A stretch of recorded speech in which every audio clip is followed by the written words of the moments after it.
Okay, so this is the paddle, the Iambic paddle that I've designed for Morse code, and I thought I'd give you a quick overview of how everything works. So if we pop off this cover right here, we can see all the internals. So basically, we've got a spring on the screw right here, and then there's a spring on the other side. Same thing.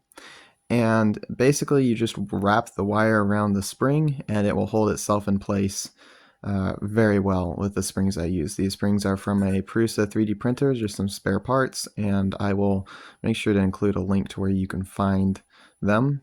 These magnets are also spare parts from Prusa 3D printer, and they're what's going to keep these paddles pointing out and not together and touching this terminal.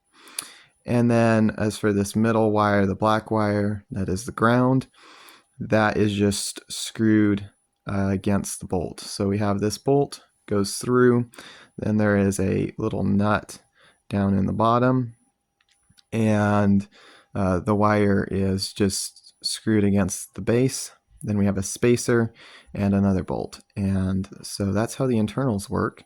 We've got red is for the right side, green is for the left side, so I can easily identify what is what.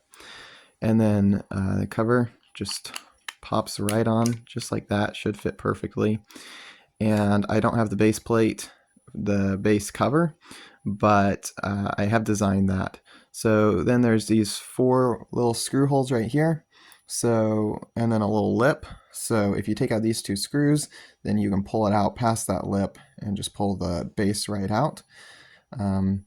Or you could get some bigger screws and actually screw this to a base plate.